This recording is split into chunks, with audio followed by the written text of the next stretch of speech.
अस्सलाम वालेकुम friends, welcome to my another reaction. कैसे हैं आप सब? अल्लाह ताला से दुआ है कि आप सब खैरियत से हों। चैनल पर जो लोग नए हैं तो प्लीज़ सब्सक्राइब ज़रूर कर लीजिएगा और मेरे सब्सक्राइबर्स का हमेशा की तरह बहुत बहुत शुक्रिया। और मेरी तमाम प्यारी प्यारी बहनें मेरी दुआओं में शामिल हैं जो कि मेरी वीडियो को लाइक करती हैं, सब्सक्राइब करती हैं और जिन्होंने गलत फहमी दूर करने में मेरी हेल्प की उनका भी स्पेशल थैंक्स, स्पेशल शुक्रिया। जी बिल्कुल, मेरी और नौशीन मुल्तानी सिस्टर की जो आपस में मिसअंडरस्टैंडिंग हो गई थी उसको दूर करने के लिए आप लोगों ने हेल्प की, बहुत बहुत शुक्रिया। अच्छा, मुझे पता चला कि हुआ ये था, हमारी मिसअंडरस्टैंडिंग क्यों क्रिएट हुई थी।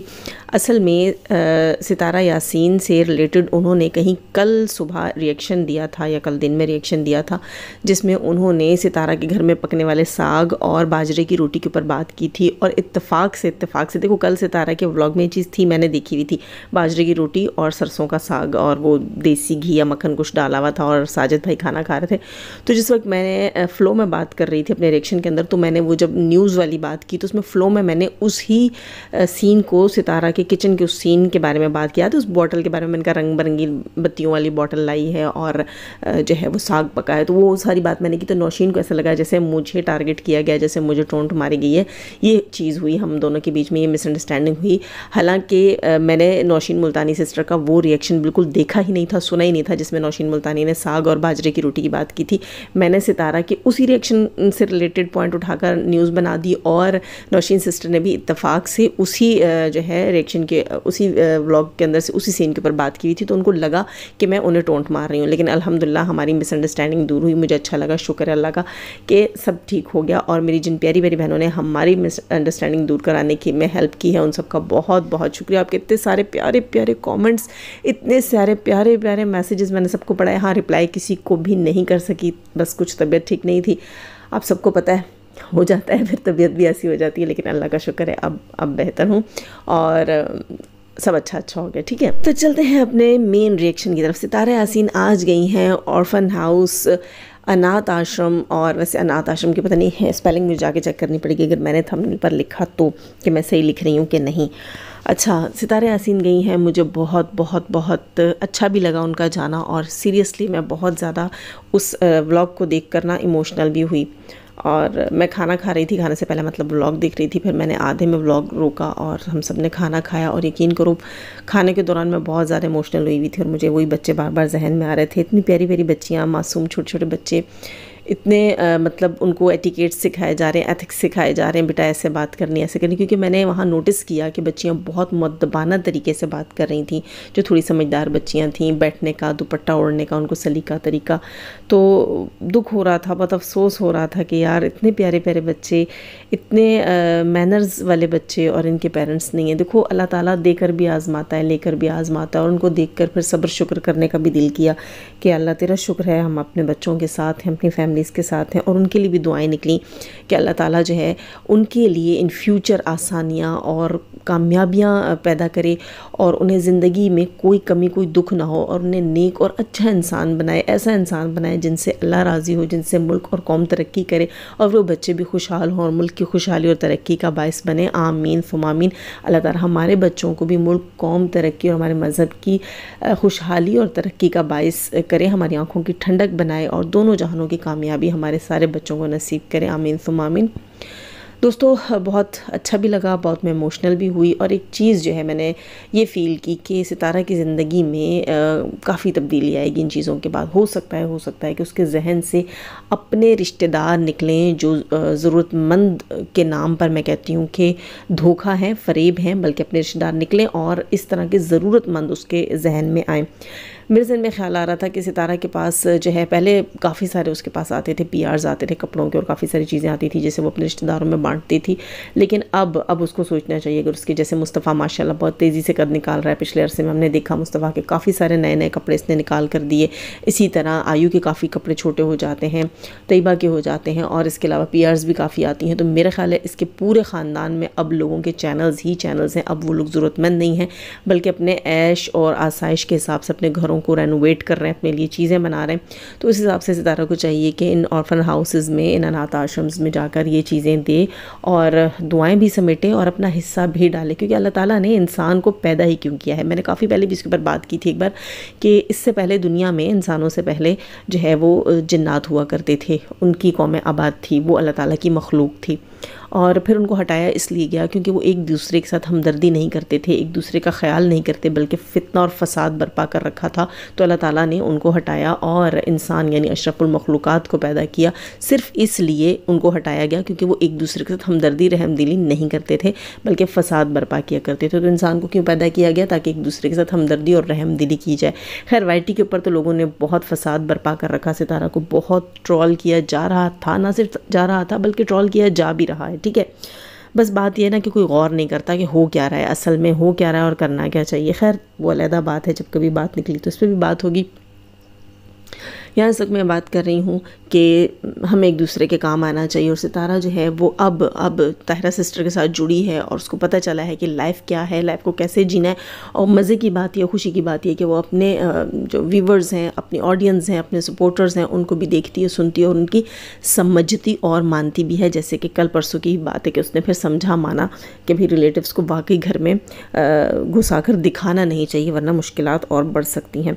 खैर, तो बहुत अच्छा लगा सब कुछ और उम्मीद है कि आगे सितारा इससे भी अच्छा करने की कोशिश करेगी। एक छोटी सी सजेशन है, अच्छा यहाँ आप कोई ना ये कहे कि मैं सितारा को जो है वो कमांड करने की कोशिश कर रही हूँ, मैं उसको ड्राइव करने की कोशिश कर रही हूँ, ऐसा कोई ना कहे। ठीक है, मैं सिर्फ अपनी एक सजेशन रख रही हूँ कि 15 डेज़ में मुख्तलिफ़ लोगों के साथ जाकर उसको सेलिब्रेट करना अच्छी बात है, क्योंकि सितारा की लाइफ में फ़र्स्ट एक्सपीरियंसेस है ना ये सारे, तो ये भी अच्छी बात है। लेकिन अगर उसी सारे बजट को आप इकट्ठा करते हैं तो 2 या 1 या 3 ऐसी जितनी जगह आप उसको लगा सकते हैं तो वहाँ मेरा ख्याल है ज़्यादा बेहतर है। जैसे कि अब ये ऑर्फन बच्चे थे, इनके लिए अगर सितारा कोशिश करती, कुछ लेकर जाती, क्योंकि मुझे वहाँ लगा कि केक बहुत कम है, क्योंकि सितारा ने कल अपने व्लॉग में बताया था कि वो 120 बच्चे हैं, तो उस हिसाब से तो कम से कम 20-30 पाउंड का केक तो होना चाहिए था, क्योंकि तकरीबन 5 से 6 पाउंड का केक तो ईद के पहले ही दिन मेरे घर में ख़र्च हो जाता है। मतलब मेहमान आते हैं तो इतने मेहमान नहीं होते, ठीक है, इतने मेहमान नहीं होते, तो इस हिसाब से केक जो है वो तकरीबन कितना बताया जा रहा था, 4 केक थे, ठीक है, 8 पाउंड का केक था, तो वो 120 बच्चों के हिसाब से बहुत कम था। खैर, क्योंकि केक ऐसी चीज़ है जो बच्चे जिससे सब्र नहीं कर सकते ना। लेकिन सितारा का फ़र्स्ट टाइम था, मैं ये नहीं कहूँगी यहाँ सितारा ने ये गलत किया, वो गलत किया, ये वो ब्ला ब्ला ब्ला, नहीं, ऐसा कुछ भी नहीं। ये ज़रूर कहूँगी कि सितारा का फ़र्स्ट टाइम था, इंशाल्लाह आगे ज़रूर सितारा के ध्यान में ये बच्चे होंगे और इन बच्चों के लिए ज़रूर वो आइंदा भी कोशिश करेगी कि इनकी ज़रूरत के हिसाब से चीज़ लेके जाए। बल्कि ऐसा होना चाहिए मेरे ख़्याल से कि जाने से पहले जो है इनकी ऑर्गेनाइजेशन जो इन बच्चों को संभाल रही है उनके साथ रब्ता करके उनसे ये मालूम करना चाहिए कि किस चीज़ की ज़रूरत है, वो चीज़ वहाँ प्रोवाइड की जाए। सितारा फिर अपनी हैसियत के मुताबिक, अपनी जेब को देखते हुए उनकी हेल्प कर सकती है।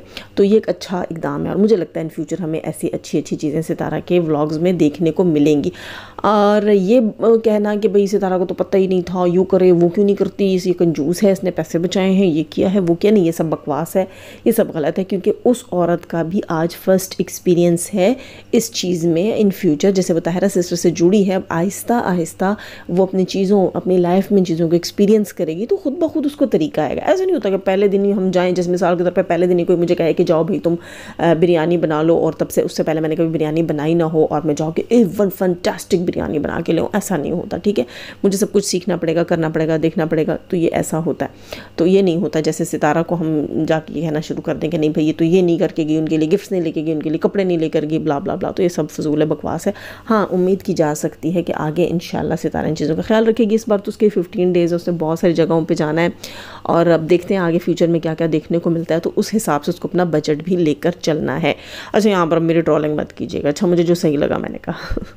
खैर, ये ज़रूर कहूँगी कि ये सितारा की लाइफ में एक डिफरेंट कदम था, एक बिल्कुल नई चीज़ थी और उम्मीद करती हूँ कि सितारा इन चीज़ों के साथ जुड़े और अपने गंदे रिश्तेदारों से अच्छा नहीं है कि ऐसे लोगों की हेल्प की जाए, जो कि अब मेरे ख्याल है वो रिश्तेदार तुम्हारे ज़रूरतमंद भी नहीं है। ठीक है, अच्छा थोड़ी सी यहाँ बात करेंगे जनाब डीडी की। डीडी पहुँच गया अपने घर CVO, है ना, CVO एडमिनिस्ट्रेटर की स्पेलिंग, एडमिनिस्ट्रेटर की लिखाई, है ना, जो कि कहती हैं कि हमने बैंकिंग की है, हमने स्टॉक मार्केट में काम किया है और हम तो एडमिनिस्ट्रेटर भी बन चुके हैं। खैर तुमने दिखा दिया क्या थी, क्या हो और क्या रहोगी। यहाँ थोड़ी सी बात ही मैं करूँगी कि मोहतरमा जी ने डीडी को इतना मांजा है। आप लोगों ने देखा होगा, आज से 2-3 दिन पहले का इसका व्लॉग था जिसमें डीडी का मैनी पैडी कर रही थी, उसके गंदे गंदे अल्लाह माफ़ करे पैरों के ऊपर खूब अच्छे से हाथ फेर रही थी, खूब अच्छे से दिल ठंडा कर, जैसे वो नहीं होती तरसी हुई औरत जो कहती है बस पता नहीं मैं कब से तरस रही हूँ और कब से तड़प रही हूँ और मैंने बंदा नहीं मिले। ठीक है, तो वो सारे सीन हमें देखने को मिले। वो इतनी तरसी, इतनी तड़पी हुई थी कि वो खूब डीडी के पैरों में रगड़ रही थी, मतलब डीडी के पैरों को रगड़ रही थी, अल्लाह माफ़ करे क्या बोल रही हूँ मैं, डीडी के पैरों को रगड़ रही थी और वो जो है उम्मीद कर रही थी कि मैं डीडी के गंदे गंदे पैरों को साफ़ करूँगी, इसके काले काले बूथे को पॉलिश करूँगी और जब ये गोरा चिट्टा हो जाएगा तो ये कहीं नहीं जाएगा, ये मेरा ही दीवाना, मेरा ही आशिक हो जाएगा। लेकिन डीडी दल्ला दगड़ दल्ला कहते हैं आप लोग, मैं नहीं कहती किसी को। ठीक है, तो जाहिर सी बात है उसने वापस पलट कर अपनी बीवी के पास भी जाना था, मतलब पहली नहीं दूसरी, बस जो भी है उस बीवी के पास भी जाना था। बड़ी बेचारी ने जो है ना वो मिन्नतें तरले की, पैर धो धो के रखे, धो धो के पिए, ऐसे भी कहते हैं ना लोग, पैर धो धो के पिए, है ना। खैर लेकिन बड़ी अरमान वाली बीवी लगी यार मुझे, जैसे वो बहुत नहीं होती तरसी हुई और बेचारी कोई 25-30 साल बाद हस्बैंड जो है उसका बाहर कहीं से वापस आया और वो कहती है बैठिए मैं आपके पैर भी धुलवा देती। सॉरी टू से, पता नहीं क्यों मुझे इतनी हंसी आ रही है। अच्छा खैर, तो यहाँ मैं बात कर रही थी कि इस बंदी ने डीडी को इतना मांजा जितना मांजा जा सकता था, 2 हाथों से। आखिर कितना मांजा जा सकता था सीरियसली। अच्छा इस बात के ऊपर लाइव लगानी बनती थी, बट क्या करूँ यार, मेरा घटिया नेटवर्क। अच्छा उस बेचारी ने तो बहुत मांजा, इतना मांजा कि वो घटिया डीडी फातिमा के दिल में उतर गया। और फातिमा ने उसके आते ही जब देखा कि ओह डीडी इतना चमक रहा है, इतना मंजा हुआ, तो जल्दी जल्दी उसने चिकन कढ़ाई बनाई, साथ में उसने बनाए परोठे, ठीक है, और डीडी को अच्छा सा डिनर करवाया। ये सुनने में आया, सीरियसली मैंने व्लॉग नहीं देखा। असल में हुआ ये है कि यहाँ पर लोग जो हैं वो फातिमा को ट्रोल कर रहे हैं और कह रहे हैं कि फातिमा जो है वो डीडी को चुपड़ी हुई खिला रही है, और ये बंदी जो है, हम तो सोच रहे थे कि ये जो है वो नीनू के घर चली जाएगी कम से कम नाराज़ होकर, या घर से निकल जाएगी, या इसकी कोई लड़ने की रोने की वीडियो आएगी, लेकिन ऐसा कुछ नहीं हुआ। बल्कि इसने जो है उसको चिकन तो पता नहीं पराठे और पता नहीं क्या क्या प्रोवाइड किया खाने के लिए। तो यहाँ पर मुझे हंसी आ रही थी। मैंने कहा कि सनिया ने डीडी को इतना चमकाया कि फातिमा को देखकर डीडी को फातिमा ने देखा तो डीडी को फातिमा को डीडी में अपना मुंह नज़र आया। इतना चमका हुआ था वो, जैसे शू पॉलिश नहीं करते, कहते इतना चमका कि तेरा बुत्था बच्चों से ही हो तेरा बुत्था जो है ना वो हमें इसमें दिखाई दे। तो इतने चमका, तो उसने इतना चमका दिया था कि जब फातिमा ने देखा कि हुए ये तो बड़े लश्कारे मार रहा है, तो फातिमा ने जल्दी जल्दी चिकन मंगाया और बनाया और उसको खिलाया परोठों के साथ। और ये सोचा कि भाई अगर मैं इसका ख्याल नहीं रखूँगी और वही बंदी इसके पैर धोती रहेगी तो वो तो इसके सरहाने से कभी हटेगी ही नहीं, मतलब पैरों से, मतलब समझ जाएं आप, ठीक है। तो फातिमा ने अपनी जगह बनाने के लिए फिर ये काम किया कि उसने लड़ाई भिड़ाई नहीं की, हाँ सामने नहीं आई होगी लेकिन खाना अच्छे से बनाकर उसको खिलाए कि मैं भी तुम्हारी बीवी हूँ। वैसे सुनने में अक्सर आता होता था ना, कहते थे कि अगर कोई शख्स है और उसकी बीवी जो है वो घर के काम काज नहीं करती है, सर बांध के पड़ी रहती है और जो है वो शौहर को लिफ्ट नहीं कराती, घर को तवज्जो नहीं देती, तो ऐसे हस्बैंड को दूसरी शादी कर लेनी चाहिए। तो फिर ये होता है कि फिर 2-2 बीवियाँ होती हैं और एक दूसरे के मुकाबले पर उठकर घर भी संभालती हैं और शौहर के काम भी करती हैं। ऐसी कोई कहानी हम सुना करते थे ना कि वो बीवी ने सर बांधा होता था और शौहर जब दूसरी शादी करके आता है तो बीवी जो है वो लिपस्टिक लगा के और फंटर हो के और सारे घर के काम कर रही है और तेज़ तेज़ खाने बना रही है अच्छे अच्छे और सब कुछ कर रही है, तो मतलब उसकी सारी बीमारी निकल गई। तो वो मुझे लगता है कि फ़ातिमा की भी सारी बीमारी निकल गई है। और सनिया ने जब से जो है वो डीडी का मैनी पैडी किया है तो फ़ातिमा की अकल ठिकाने आ गई है कि ये क्या भाई, ये क्या, ये बंदा तो पूरा का पूरा उसकी गोद में जाके बैठ जाएगा तो मैं कहाँ रहूँगी। डीडी जो है, डीडी ने भी अपने व्लॉग में कहा कि बहुत जल्द वापस आऊँगा, तुम परेशान ना हो, तुम खफा ना हो, ठीक। तो ये थी सारी कहानी कि फ़ातिमा जो है वो क्यों इतनी स्लिप हो गई है और फ़ातिमा जो है उसने क्यों अपनी नाराज़गी और लड़ाई भिड़ाई नहीं दिखाई, क्योंकि फ़ातिमा ये सोच रही है कि यार ये गेम मुझे महंगी भी पड़ सकती है कि सनिया तो इसको मांझ रही है, चमका चमका के रख रही है। और इसके शूज़, हाँ उस व्लॉग में मैंने, आज के व्लॉग में मैंने देखा उस बंदी के कि उसने इसके शूज़ भी जो है वो साफ़ सुथरे करके रखे कि ये वाला शूज़, वो वाला शूज़ और ये वाला शूज़ मैंने ऐसे ऐसे साफ़ किया।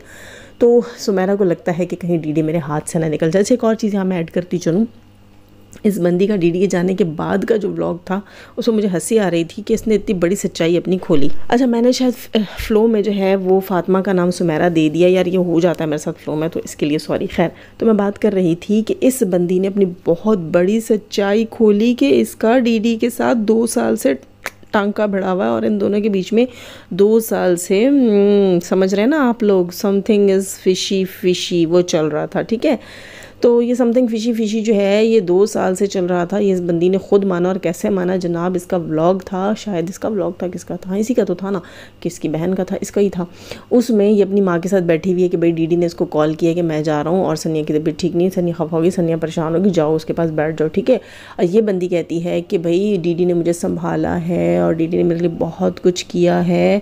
2 साल जो है 2 साल से मेरी, नहीं क्या कहती है, सबर, 2 साल पहले जो मेरी हालत थी, मेरा पूरा घर, मेरे घर वाले ये सोचते थे कि सनिया नहीं बचेगी। 2 साल पहले जो मेरी हालत थी मुझे डीडी ने ही संभाला, यानी कि 2 साल से ये बंदी ठीक है। 2 साल पहले इसकी हालत ख़राब थी और इन 2 सालों से इसे डीडी ने संभाल रखा था, यानी कि इसके हस्बैंड की मौजूदगी में डीडी इसके साथ इन्वॉल्व था, क्योंकि वो कह रही है ना मुझे 2 साल से डीडी ने संभाला हुआ है, यानी कि शौहर तुम्हारा आसिम था लेकिन संभाल तुम्हें डीडी रहा था।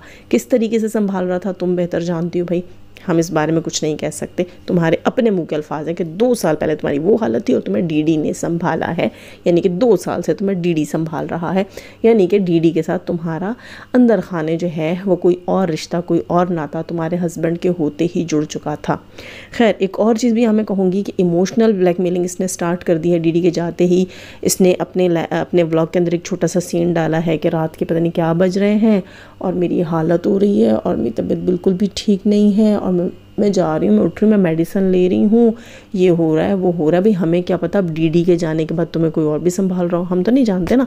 जिस टाइप की तुम हो कि एक हस्बैंड के होते हुए तुम्हें 2 साल से हस्बैंड का दोस्त संभाल रहा था, हस्बैंड का यार जो है वो तुम्हारा भी कुछ बन चुका था, ये अलीफ रेस हो सकता है ना, तुम्हारा भी बन चुका था।